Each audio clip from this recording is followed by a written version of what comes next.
ఇప్పటికే 4 ఎమ్మెల్యేలు పిలిపించి మాట్లాడాను. 1-to-1 మాట్లాడుతున్నా. అవసరమైతే ప్రతిరోజు 1 గంట పెట్టుకుంటా. ఒక 4 మీతో మాట్లాడతా. నిర్మోహమాటంగా మీకు చెప్తా. మీరు చెప్పింది వింటా. మళ్ళీ నేను గైడ్ చేస్తా. మారితే శుభం, మారకపోతే మనం ఏ విధంగా ముందుకు పోవాల్సిన అవసరం ఉంది. ఈ విషయం కూడా నేను చాలా స్పష్టంగా ఉన్నా. మొహమాటం లేదు, ఎవరి విషయంలో మొహమాటం లేదు.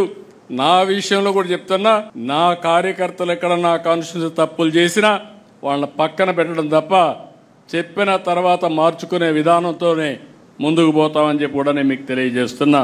ఈ నెల 29న టీడీపీ ఎమ్మెల్యేలు, ఎంపీలు, మంత్రులు, వివిధ స్థాయిల్లోని నాయకులతో ఆ పార్టీ అధినేత ముఖ్యమంత్రి నారా చంద్రబాబు నాయుడు కీలక సమావేశం నిర్వహించారు. తన వద్ద అందరి జాతకాలు ఉన్నాయని, ప్రతి ఒక్కరి గురించి క్షేత్రస్థాయిలో సర్వేలు చేయించి నివేదికలు తెప్పించుకున్నానని చంద్రబాబు హెచ్చరించారు.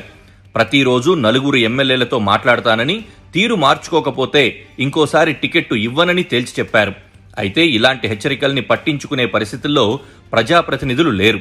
ఎందుకంటే సంపాదన రుచి మరిగిన ప్రజాప్రతినిధులకు సీఎం చంద్రబాబు హెచ్చరికలు రుచించవు. ఇవన్నీ సర్వసాధారణమే అనుకునే పరిస్థితి.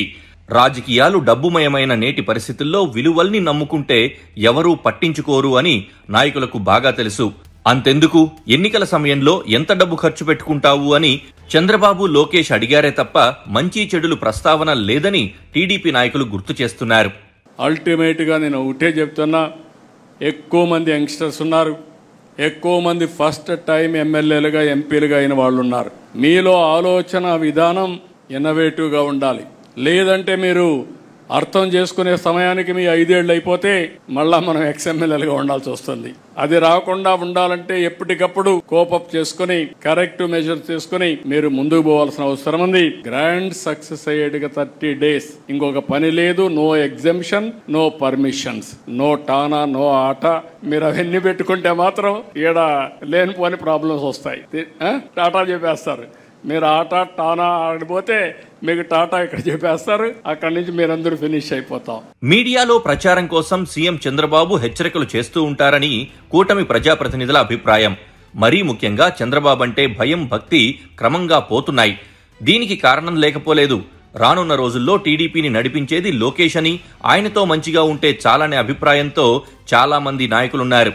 మొన్నటి కీలక సమావేశానికి గైర్హాజరైన ఎమ్మెల్యేల్లో సీనియర్లు, జూనియర్లు ఉన్నారు. గోరంట్ల బుచ్చయ్య చౌదరి, సోమిరెడ్డి చంద్రమోహన్ రెడ్డి, నందమూరి బాలకృష్ణ, గౌతు శ్రీష, భూమా అఖిలప్రియ, వసంత కృష్ణప్రసాద్, కోరుగొండ్ల రామకృష్ణ, కాకర్ల సురేష్, నల్లారి కిషోర్ కుమార్ రెడ్డి, కోట్ల సూర్యప్రకాష్ రెడ్డి తదితరులు ఈ జాబితాలో ఉన్నారు. ప్రభుత్వంలోనూ పార్టీలోనూ లోకేష్ అనధికారిక పెత్తనం సాగుతున్న నేపథ్యంలో చంద్రబాబును వాళ్లంతా లైట్ తీసుకున్నారు. ఏదైనా ఉంటే లోకేష్తో మాట్లాడుకోవచ్చుననే అభిప్రాయంతో వాళ్లున్నారు. ఇక చంద్రబాబు హెచ్చరికల విషయానికి వస్తే ఎన్నికల్లో కోట్లాది రూపాయలు ఖర్చు పెట్టామని గుర్తు చేస్తున్నారు. ఆ సొమ్ముతో పాటు రానున్న ఎన్నికల్లో మళ్లీ పెట్టుబడి పెట్టడానికి సంపాదించుకోకపోతే ఎట్లా అని ప్రజాప్రతినిధులు ప్రశ్నిస్తున్నారు. సంక్షేమ పథకాలు, ఇతరత్రా ప్రయోజనాలు ఎన్ని సమకూర్చినా చివరకు ఎన్నికల్లో ఓటర్లకు డబ్బులు పంచకపోతే ఓడిపోతామనే భయం వాళ్లను వెంటాడుతోంది. దోపిడీ వద్దని, చెడ్డ పేరు వస్తుందని వారిస్తున్నా వినిపించుకునే పరిస్థితి ఉండనుగాక ఉండదు. ఎందుకంటే రాజకీయాల్లోకి సేవ చేయడానికి తాము రాలేదని ప్రజాప్రతినిధులు తేల్చి చెబుతున్నారు. రాజకీయాల్ని వ్యాపారంగా చూడడం వల్లే పెట్టుబడి, ఆదాయం ఇవే చూస్తున్నారు. అందుకే అధికారం ఉన్నప్పుడే సంపాదన వెనకేసుకోవాలనే గట్టి సంకల్పంతో నాయకులున్నారు. చంద్రబాబు పిలిచి హెచ్చరించినా, మరేం చేసినా వాళ్లలో మార్పు వస్తుందని ఆశించలేం. బాబు హెచ్చరిస్తూ ఉన్నట్లుండాలి, నాయకులు భయపడుతున్నట్లు ఉండాలి. ఇవన్నీ కేవలం మీడియా వరకే. మిగిలిందంతా యథాప్రకారం సాగుతూ ఉండాలి. ఇది ప్రస్తుతానికి నడుస్తున్న నాటకం.